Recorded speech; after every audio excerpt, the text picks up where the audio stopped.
Hi, friends. Hello, the world. Welcome back to this episode of Tools for Transitioning Humanitarians. And here is a topic that I want to discuss today because I see this so trending right now, at least the humanitarians who keep on coming to me, is undervaluing their experience, their expertise, their skill set, their competences because of fearing not getting a job versus feeling in demand, believing to be in demand, and keep pursuing the higher positions or keep pursuing the life they want to. Instead of going for that, they just keep thinking about how to survive or um, uh, how to undervalue themselves so much that they can get the job at least and feel safe. And this is something that I've been thinking about as to how much we're not really thinking about what are we undervaluing ourselves for, right? What are the ultimate gains we're getting for which we're undervaluing ourselves? So I want to give you several examples of how I've noticed with several of my clients and how this is showing up where you undervalue yourself, and then understanding for ourselves, is this the thing that we're going for? Is that the thing worth undervaluing of all of our experiences and expertise or not? So I have an amazing client who is in a very high position in the headquarter of one of the international organizations, and he has been telling me about how he wants to um, readjust his CV so that he can go and apply for lower positions. Otherwise, if he does not readjust or remove even some of the positions that he had been doing in high level, and if other people see that in the hiring team, they will not even interview him or say that you are too overqualified for this job. So therefore, he was thinking about how to change the language or change the CV or even remove some of the positions so that he feels he can be considered, right? So if you look at this, you can see how much of the fear is dictating this action of him readjusting CV, right? The fear is of not being able to find a job, fear of feeling like he will have a gap in his CV, fear of losing all of his privileges or all of his status if he does not get another job, fear of being judged by other people who will say, well, you didn't really get a job even though you are in a high position, right? So there are a lot of fears that are going on. And because of that, obviously, he's now trying desperately to adjust and manipulate the CV in the way that fits the lower position. And the other client I coach also is in a very high position. And in order to get away or get out of the humanitarian sector because she just feels so tired and she doesn't want to do anything to do with it anymore. And she has a lot of disappointments that she just feels to go to something else back home. And she feels like the only way she can get and enter the job market is if she starts as an intern, right?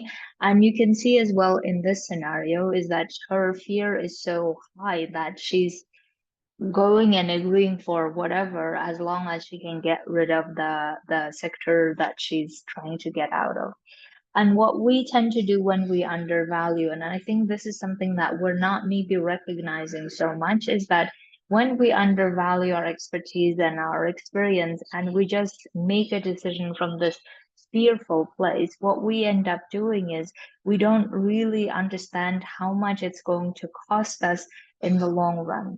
And I think this is something that we're not really aware of. And the other thing that we're not aware of is it's actually easier and faster to work through our fears and regulate our fears so that we can make a decision out of a powerful place of going for the actual thing that we want to or going higher than what our current job position is. That would be a lot faster and easier to do rather than keep being influenced by the fear and keep acting out of fear. And in that moment, we're not really making rational decisions. Even though I have also seen some other clients who justify their decisions being rational because they say, well, I'm just being realistic. But is being realistic a rational decision, right? I don't know. I mean, you need to decide this for yourself, but at least the way that I'm seeing it, coming from a very high position in the organization to lowering yourself so much that you are manipulating your CV, or you are even willing to start from the internship position, is that really rational? I would think for many of the people who would discuss this topic, they would say, no, this is not rational, right? That's the thing, is that when we are influenced by fear so much, we actually don't even realize that we're not making a rational decision. The rational decision would be, okay, this is where I am. The next thing that I want to go for is a similar position or higher, because that's how we usually do in life, right? We want to go for things that we love doing. And we want to do that at the level that we are now in our current growth level. That's where we are. And then we want to either grow further or we want to keep in the similar lane. That would be a rational decision. But the way that we are undermining and undervaluing ourselves, so getting so harsh or so radical, that I'm worried that if we keep doing this to ourselves, this is what's going to happen. We're going to not be challenged in our new job, right? We're not going to like our new job either, most probably because we just got it because we had no other choice. We're not going to be growing in that new job that we have taken up, and we're going to be feeling shitty or ashamed or embarrassed anyway, because the people that we're afraid who's going to judge us, who will say that, well, you are not, not getting a job, you are in difficulty, those people probably are going to judge us anyway for allowing or agreeing to go to a lower position. And we're not somehow worried about it. And the reason why we're not really worried about it is we're just trying to feel safe again, right? And as long as we believe if we can just get a job and just feel safe, then everything will be okay. But will it really, though? Because we're now in a position where we are as if starting over again, right? We are putting ourselves in a position where we're starting over again, which we don't really have to do if it wasn't for our fear. But we're now saying, okay, I need to start over again. And again, there's nothing wrong with starting over. And if that's what you're wanting to do, please do that. But don't do it because you are afraid of not being able to find another job. Don't do it because you are just afraid of all the fears that you have compiled in your head and you have assumed that you can't really get a job. And therefore, you just take in whatever next comes up, because then you will also have difficulty with yourself for respecting yourself for how you've just caved into the fear and the doubts and the worries, and then just taken up the job that you are not even thrilled with.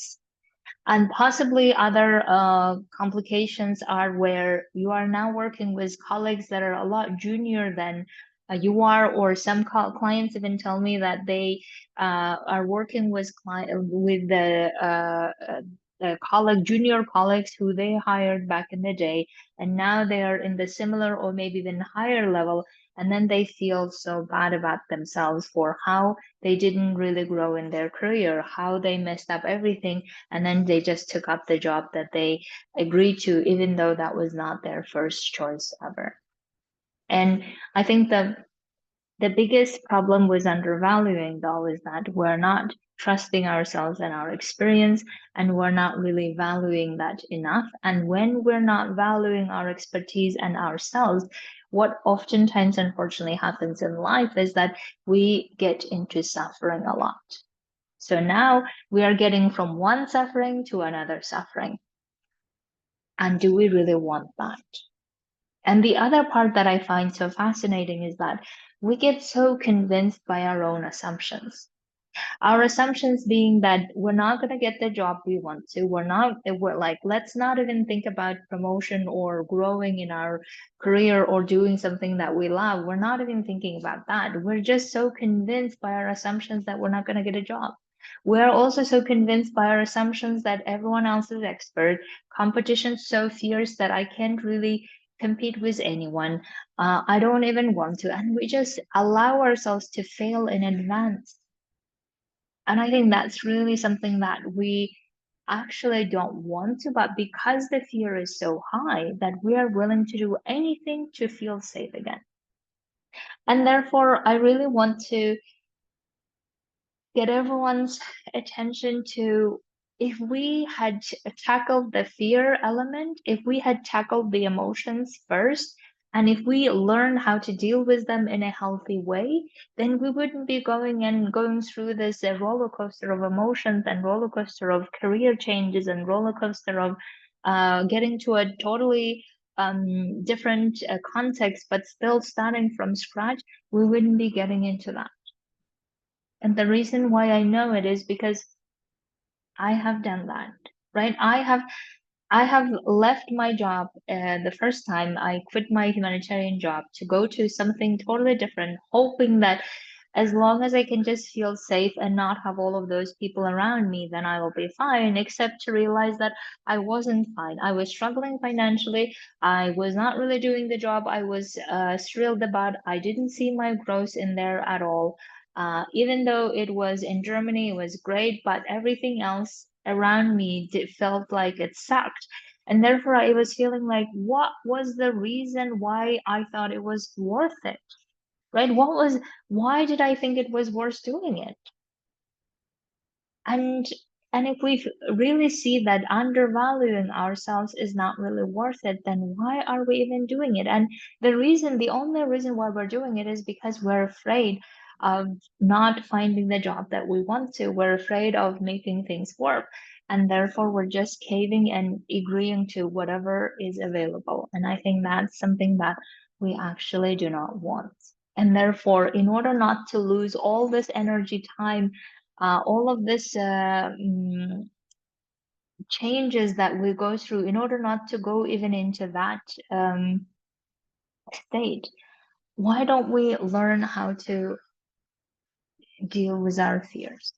Why don't we learn how to deal with our fears effectively so that they don't run the show of where we can go and where we cannot go? And that would be a lot easier and faster. As I said, it's like if we can learn how to regulate our fears within, I don't know, let's say 3 months, wouldn't that be worth it than going and making decisions from powerful place instead of keep just caving into the fear? And the other thing is that once we start understanding how to deal with fear and how to not let it affect us so much, then we start also understanding, wait a minute, I don't want to undervalue myself. I have all this amazing experience and expertise and skill sets from the past, and I want to use them instead of canceling them altogether or canceling some of them so that I can get a job and feel safe, right? So if we stop undervaluing ourselves and start learning how to deal with our fears, what we also realize that, wait a minute, I'm actually very much in demand. All of my expertise and all of the things that I have so far, I have built so far, is actually in demand. And if I approach the job from that perspective of I'm in demand because I have come this far, so that means I'm capable of learning and growing and making things happen. If I have come this far in the organization, in the career ladder, then why do I not use that skill set and recognition to go for even higher positions? Why wouldn't I do that, right? And also, if we approach the every situation, whether it is the job market or whether we are doing something on our own and being our own boss and making our own money, we really need to understand how to feel in demand, how to believe that we're actually in demand and all the things that we are capable of doing, we're actually good at making money from it, or good at getting the salary that pays us well, because not only the salary that needs to work, obviously, but the challenging environment that challenges on us and grows us and makes us keep growing in the career ladder or keep growing personally when we're starting our own work. And the only way we can create the safety is if we trust ourselves, right? And as long as we're not trusting, as long as we're not believing that we're not in demand, then we're going to let every other wind sway us in different directions, to the point that we're not going to be able to find who we are and what we're actually wanting to do.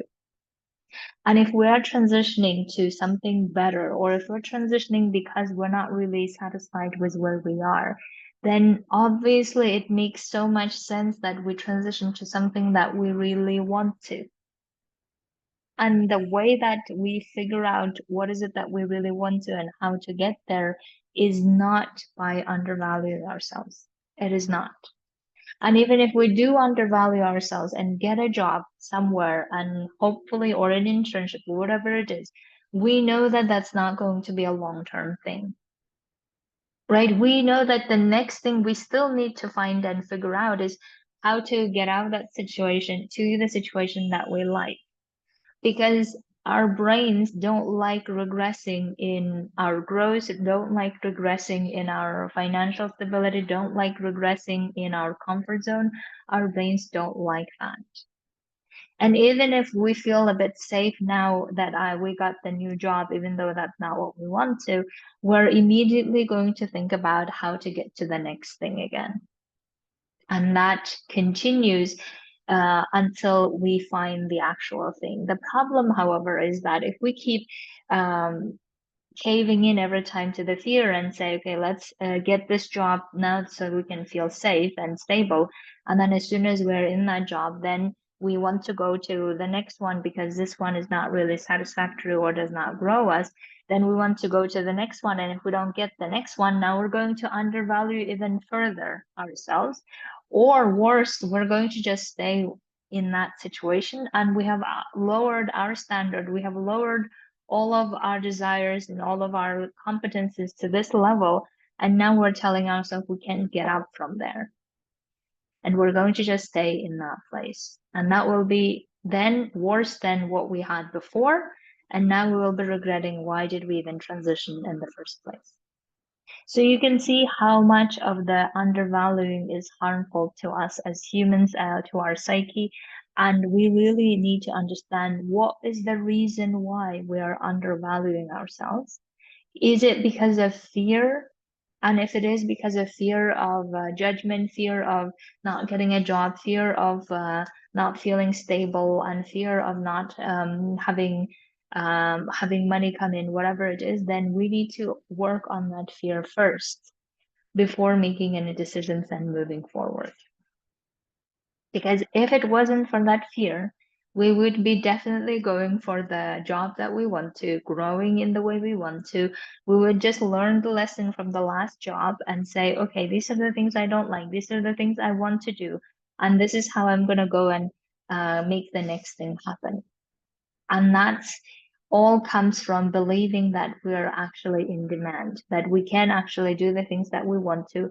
We can go for the promotion we want to. We can grow and keep growing. And we are capable of making all of that happen because we have made the previous career very successful. So we have a track record of how we're capable.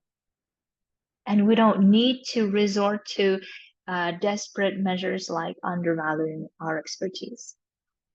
So my dears, that's why if you would like to work on this, absolutely come coach with me, because it breaks my heart when I see people do this to themselves and then not feel satisfied with the job that they have gotten, even though they thought, okay, that's a quick solution. And that's the thing, quick solutions are not solutions oftentimes.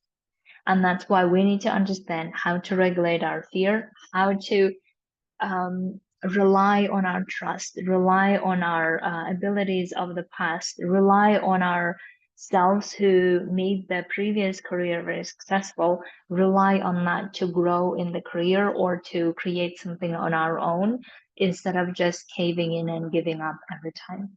So come coach with me. And until then, have a beautiful week. And thank you so much. See you next time.